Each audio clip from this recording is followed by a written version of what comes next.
Hmm. Okay, alright. Salamat ang halit gabi po sa ating lahat dyan. So all over the world. At sa Kimpound Ganap. Ito tayo guys. Ito na naman tayo guys. Update po tayo pakinggan sa Kimpound Ganap. For today guys, sino po ba dyan ang palaging nagtatanong kung kasali po ba sila Paolo Avellino at saka si Kim Chiu sa Magic Ball ng ABS-CBN? Sino po dyan? Ang dami kasing nagtatanong dito sa atin guys ha. Tinatanong tayo kung invited ba sila Paolo Avellino at saka si Kim Chiu sa ABS-CBN Ball ng ABS guys. Yan yung mga tanong sa atin ng mga ibang fans or karamihan sa mga fans dito. Yan, napakakulit nila guys ha. Yan talaga yung mga tinatanong nila sa akin kahit hindi ko naman yan in fairness ha. Ayaw ko na kasing sumagot sa mga tanong na yung about sa invited. But alam naman natin guys na si Paolo Avellino at saka si Kim Chiu ay walang absent sa mga ganyan. Eh siyempre may mga tao din kasi dito na kinukulit tayo dahil may gusto siyang malaman eh. May gusto siyang malaman guys. May nag-PM po sa atin na patungkol dito sa sila Paolo Avellino. Kasi syempre guys, di ba kagagaling lang sila Paolo Avellino na promote ng My Love Will Disappear nila sa ibang bansa. At ito ang pinaka-nasaklap pa, nag-absent si Kimi sa Showtime. Pero hindi siya nag-absent dun sa jogging nila ni Paolo. Oh my God! My God, Pao! Ikaw na! Ikaw nang the best! Eto pa! O diba nung galing sila ng promotion tapos nakasama din nila si Aki at yun ay very thankful sa Aki sa kanila kasi ilang taon pa lang naman yun guys. Hindi naman palagi nila makakabanding yung bata. Pero yung mga time na pumupunta sila dun, dalawa talaga sila Kim at si Paolo Avellino guys ay yun yung na-appreciate ng bata sa kanya at yun naman din yung na-appreciate ng mami ni Paolo Avellino kay Kim Chiu dahil even though hindi niya naman tunay na anak tong si Aki ba. Kumbaga lang is wala pang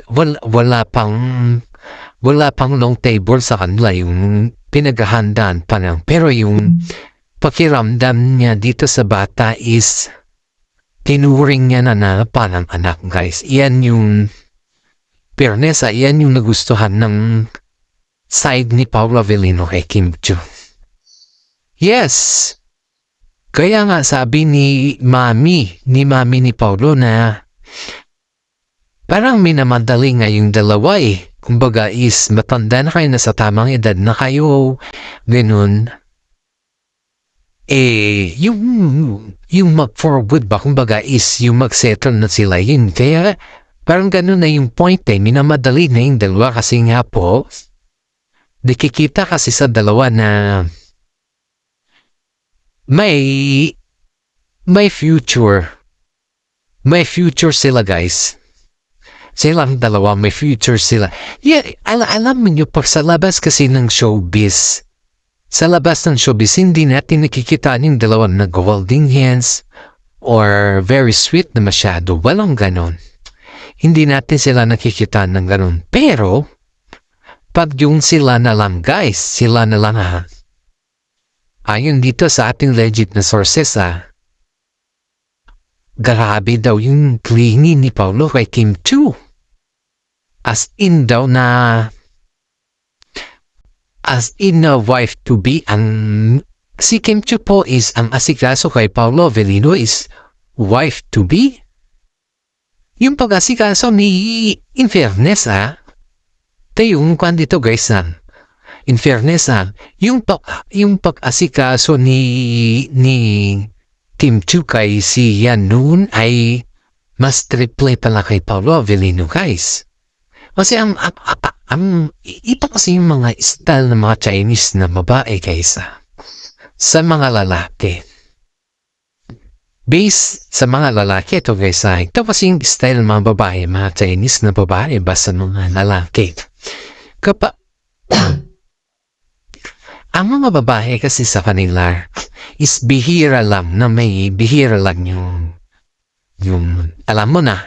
Diba? Sa kanila kasi importante bihira. Maasikaso yung mga babae sa kanilang asawa. Mapa-boyfriend man yan, girlfriend man yan. Maasikaso sila guys. Wala kang masabi. Talagang asikaso sila. And ganun naman si Kim Chu guys. Dapat yung babae sa kanila kasi is sa bahay lang yan. Lalo na pag may mga anak sila. Ganon sila. Lalo't kung may mga anak ba sila. Kung kumbaga is ang nakatuon talaga sila sa anak, dapat na priority yung anak. Yun yung sa kanila. Pero ang lalaki kasi sa kanila is breadwinner ba? Talagang sila yung maghanap buhay. Halos sa kanila yung gasto, halos paggatian, ganun kasi yung style.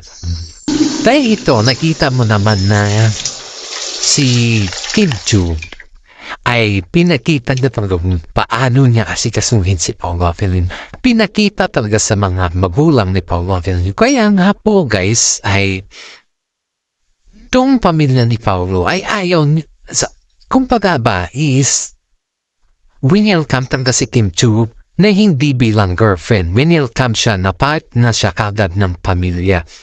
Kaya dito na pagtanto yung mga ibang netizen guys na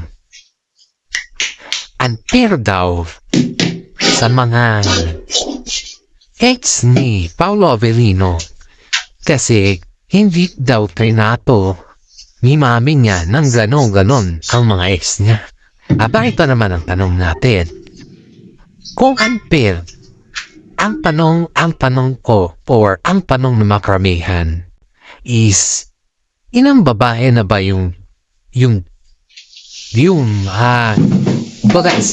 ilang babae na ba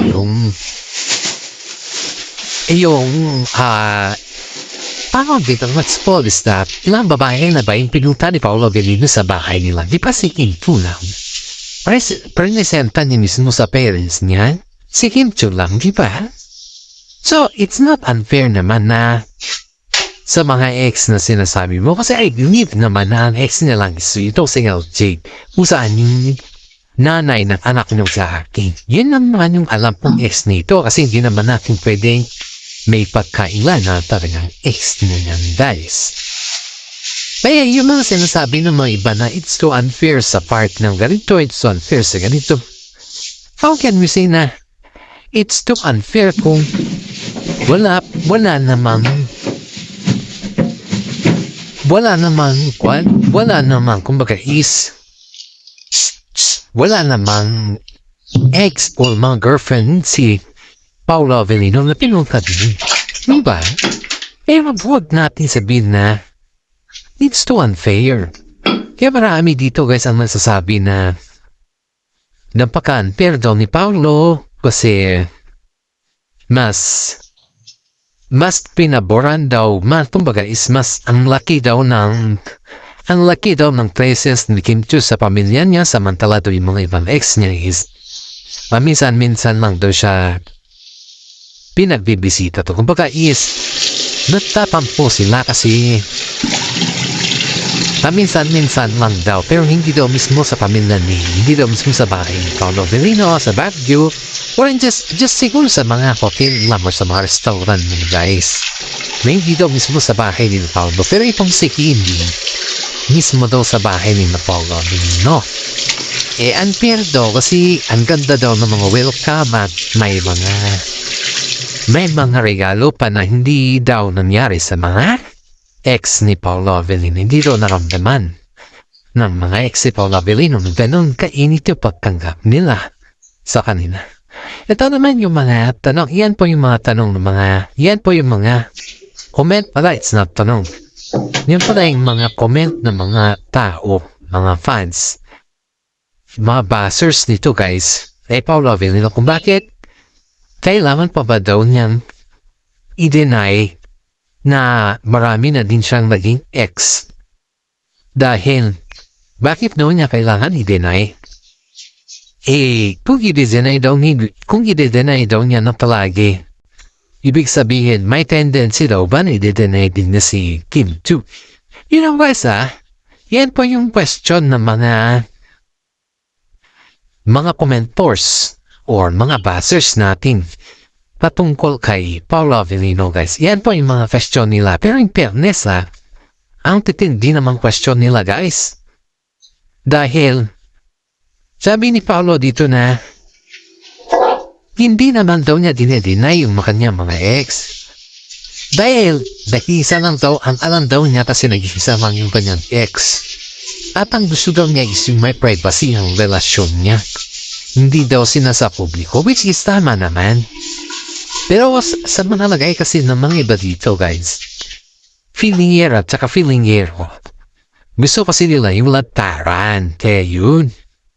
Dahil dito guys ay hindi na maipakita nila Paolo Avellino at kasi Kim Chiu yung talagang feelings nila sa pagsiyang ng bata sa pinaparamdam nila yung feelings nila sa isa't isa ay binabas sila kasi nga sa mga performance kasi ni Paolo pag tuwing may mga girlfriend daw siya ay hindi daw niya ini-invite sa Baguio sa bahay nila.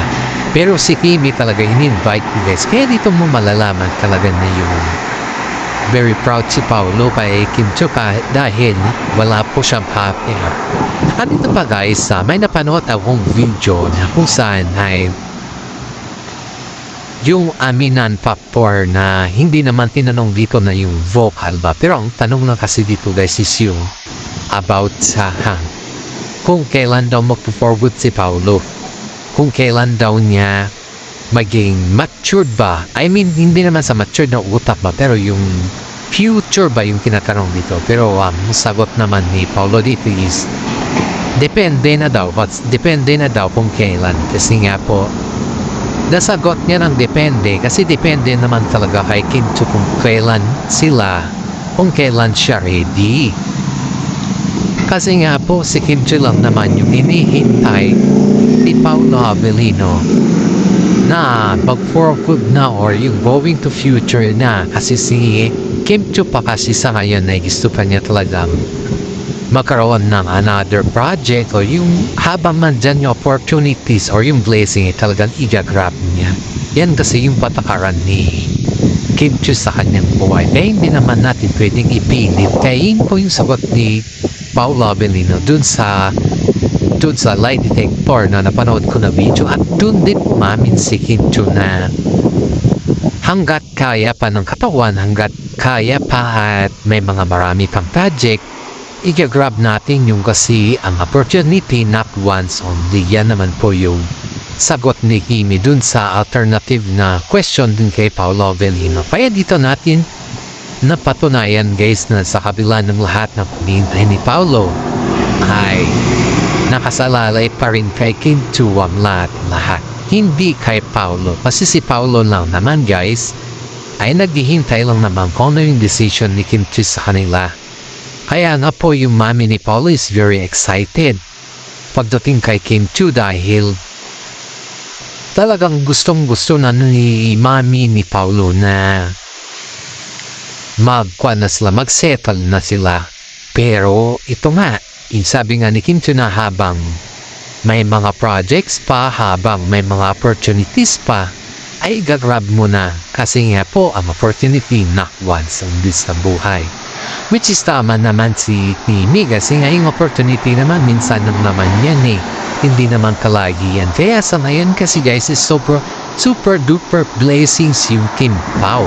Dahil after yung mga promotion nila sa ibang bansa, kita mo naman yung special ni Paolo Avellino kay Kimi. Diba? Instead, sana na pumasok siya Showtime. Kaso nga naman, napahinga siya. Pero, pumunta naman sa jogging. Kasama niya naman si Paolo Avellino. Kaya laking tuwa nga ng mga fans nila na priority talaga ni Kim to si Paolo Avellino. At saka yung pag-alaga niya kay Paolo, guys, is talagang feeling asawa na talaga silang dalawa. Kaya maraming naiinggit sa kanila na kasama nila sa showbiz dahil sila po ay papel na lang ang kulang sa kanila. Inaamin naman ni Kimi, guys, na alagang-halaga naman si Paolo sa kanya. At inaamin din ni Paolo na malaga naman talaga si Kimi. Dahil dyan, guys, ay maraming humahanga sa kanilang dalawa.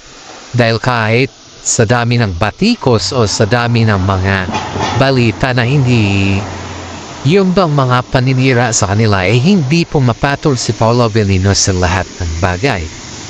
Ang sabi pa man ni Kimi, let them, free naman yung magsalita, free naman mag-comment. Huwag natin silang pigilan kasi opinion nila yun. Kaya sabi naman ni Paolo na okay lang kasi nga sila lang naman yung nag-uusap dyan at saka sila lang naman yung may sariling intention sa kanilang mga sinasabi. Dahil kaya lang naman dito ay bilang isang artista ay may freedom naman din tayo na pwede tayong hindi sumabat sa kanila or pwede tayong sumabat sa kanila. Depende na lang yan sa sitwasyon. Yan po yung sabi ni Paolo at saka si Kimi sa kanilang mga magagandang bashers. Guys, you know, ang mga bashers po ng Kim Pao ay akala mo solid, pero hindi sila solid kasi ang tinitignan nila sa Kim Pao ay yung kamalian ng isa't isa.